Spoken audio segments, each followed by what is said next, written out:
If you have decided to prepare for UGC NET Economics but are wondering where to begin, what to study, how to complete the syllabus, or how to prepare in a structured manner, then this video is for you.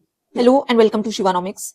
Whether you are preparing for UGC NET Economics for the first time, restarting after a previous attempt, balancing your preparation with a job, or studying alongside your post-graduation degree, I hope this roadmap helps you prepare with greater clarity and confidence. Preparation strategy discuss करने से पहले, it is important to ask one simple question. That is, why you are preparing for UGC NET Economics. क्योंकि अगर एक बार आपका purpose clear हो जाता है, then your preparation becomes much more meaningful. तो आप में से कुछ के लिए गोल हो सकता है to qualify for the post of assistant professor. कुछ के लिए हो सकता है securing JRF and pursuing research. Some of you might simply want to strengthen your understanding of economics before entering academia or policy related careers. Whatever be your reason, please remember one thing, that UGC NET should not be viewed merely as another competitive examination. Because अगर आप एक बार इस exam के लिए sincerely prepare कर लेंगे, it will definitely help you develop a much deeper understanding of the subject. And that conceptual clarity remains valuable long after the examination is over. तो अगर आपको इकोनॉमिक्स की फील्ड में आगे परस्यू करना है, चाहे वो किसी भी डायरेक्शन में जाना हो आपको, you must prepare very seriously for this UGC NET exam. Now, one of the biggest mistakes that aspirants make is beginning preparation without fully understanding the examination. तो सबसे पहले you must understand the exam. तो अगर हम briefly exam pattern की बात करें, तो आपका यूजीसी नेट एग्जाम 2 पेपर्स का होता है, paper 1 and paper 2. Paper 1 general होता है, सेम सिलेबस होता है सभी सब्जेक्ट्स के लिए, और पेपर 2 होता है आपका सब्जेक्ट स्पेसिफिक, जैसे हमारे केस में होगा ये इकोनॉमिक्स का. पेपर 1 में आपके 50 क्वेश्चंस होते हैं, पेपर 2 में 100 क्वेश्चंस होते हैं. हर क्वेश्चन होता है 2 मार्क्स ईच, तो टोटल मार्क्स हो गए 100 प्लस 200 इज इक्वल टू 300. कोई नेगेटिव मार्किंग नहीं होती. आपके मल्टीपल चॉइस क्वेश्चंस पूछे जाते हैं दोनों एग्जाम्स में. और एक और बात, ये दोनों पेपर मतलब एक साथ ही दिए जाते हैं. आप चाहे पेपर 1 पहले अटेम्प्ट कर लो, चाहे पेपर 2 अटेम्प्ट कर लो, मतलब टोटल आपको 150 क्वेश्चंस अटेम्प्ट करने होते हैं एक ही बारी में. तो कंबाइंड 150 क्वेश्चंस को अटेम्प्ट करने के लिए आपको टाइम मिलता है 3 hours. तो ये है ब्रॉडली आपका exam pattern. Now, before you start collecting books, watching lectures, or making detailed notes, there are 2 most important things that guide your entire preparation journey. That is the official syllabus and the previous year questions. ये चाहे आपका कोई भी exam हो, हर exam के लिए these are your true guides. तो अगर अब हम स्टेप बाय स्टेप बात करें, सबसे पहले आपको एनटीए की ऑफिशियल वेबसाइट से अपना सिलेबस डाउनलोड करना है. अच्छे से आपको पेपर 1 का सिलेबस भी एनालाइज करना है और पेपर 2 का भी. Please take a print out of the syllabus and always keep it in front of you. और अगर हम प्रीवियस ईयर क्वेश्चंस की बात करें, तो ये आपको बहुत अच्छे से हेल्प करते हैं in understanding the level of the examination. Level के साथ साथ आपको डिफरेंट टाइप्स ऑफ क्वेश्चन के बारे में भी पता चलता है. फॉर एग्जाम्पल, असर्शन रीजनिंग के क्वेश्चंस पूछे जाते हैं, कॉम्प्रीहेंशन पैसेज वाले क्वेश्चंस आते हैं, match the following, chronology based, conceptual questions, numerical based questions, statement based questions, और भी बहुत सारे डिफरेंट टाइप्स ऑफ क्वेश्चंस आते हैं. ये सब आपको पता चलेगा प्रीवियस ईयर क्वेश्चंस को एनालाइज करके. So, previous year questions should not be treated as something to solve only after completing the syllabus. You must start analyzing them from the very beginning. Initially, you may not know many answers, and that is completely normal. Starting वाली stage पे आपका objective सिर्फ एक है, that is understanding the pattern of the examination and understanding how the examiner thinks. Over time, you will begin noticing recurring themes, frequently tested concepts, commonly repeated theories, and the depth of understanding expected. So, whenever you feel confused about resources or additional material, Return to your true guides, that is syllabus and previous year questions.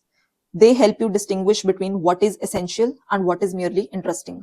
बहुत सारे aspirants को ऐसा लगता है that owning more books means better preparation, but it is completely wrong.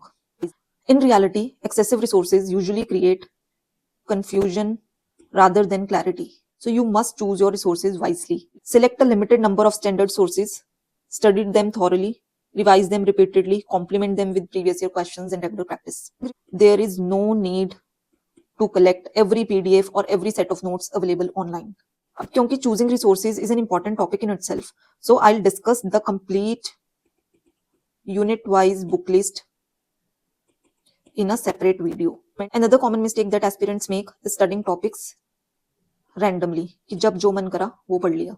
I would highly recommend you beginning with your foundational subjects. For example, आपको micro economics के साथ start करना चाहिए क्योंकि बहुत सारे कंसेप्ट्स आगे अलग अलग यूनिट्स में यूज होते हैं. माइक्रो के बाद आप मैक्रो कर सकते हो, उसके बाद आप अपनी मर्जी से प्रोसीड कर सकते हो. तो फर्स्ट 2 सब्जेक्ट्स यही होने चाहिए. इससे आपको बेसिक कंसेप्चुअल क्लैरिटी मिलेगी, आपकी फाउंडेशन स्ट्रांग होगी, आपको अगली यूनिट्स पढ़ने में आसानी होगी. And these 2 units have comparatively very high weightage.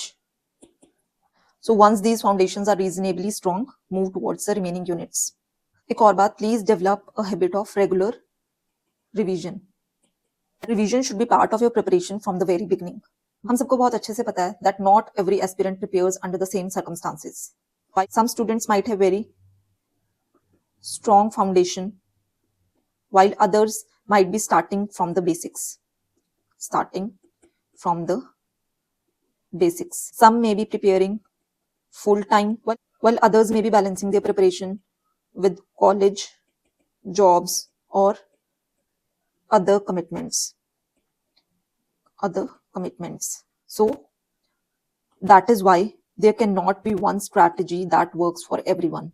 Your preparation plan should depend on your current level of preparation, your strengths, your weaknesses, the time available with you, and your learning ability.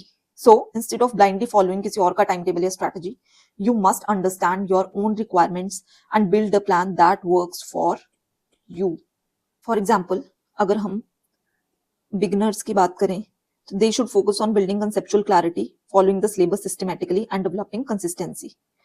अगर हम repeat aspirants की बात करें तो obviously उनको conceptual clarity beginners के comparatively better होगी. तो they should less time collecting new material and more time analysing previous mistakes, identifying weak areas and improving them. Working professionals की बात करें तो यहाँ पे they must avoid unrealistic schedules, क्योंकि अगर आप अनरियलिस्टिक शेड्यूल बनाएंगे, उसको फॉलो नहीं कर पाएंगे, तो उससे आपको डिमोटिवेशन ही होगी बाद में.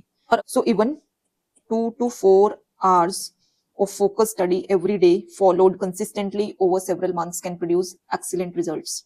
और अगर हम full time students की बात करें तो they should try to integrate their university preparation with their UGC NET syllabus, क्योंकि बहुत सारा आपका syllabus overlap होता ही है.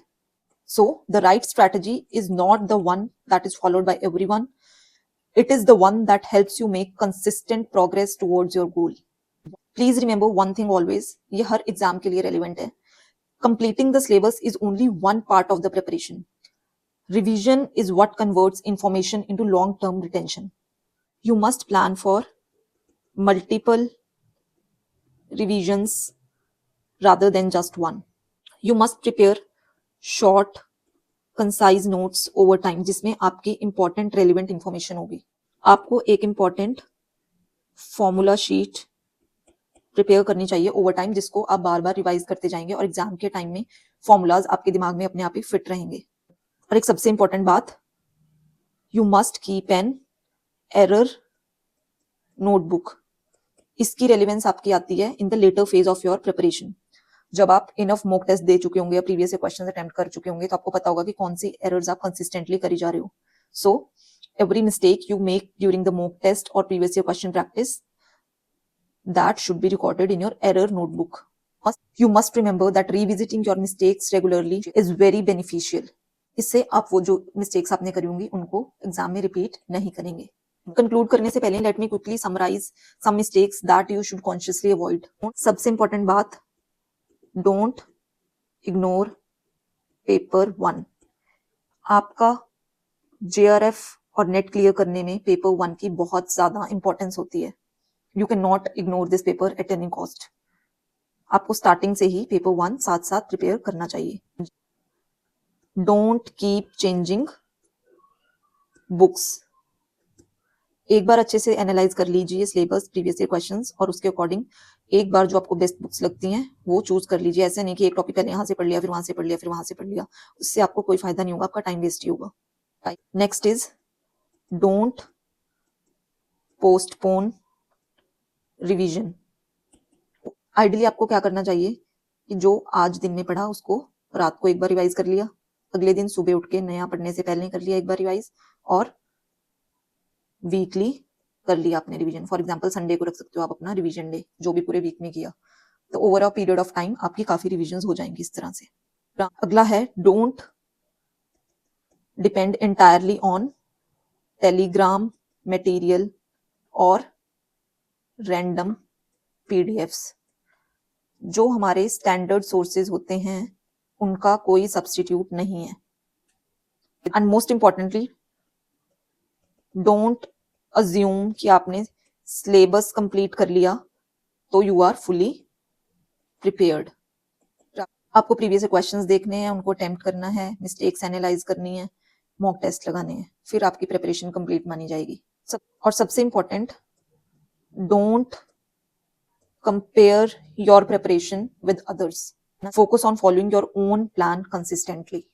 एंड में मैं आपको बस यही कहना चाहती हूँ that clearing UGC NET economics is not about discovering a secret book or a magical strategy.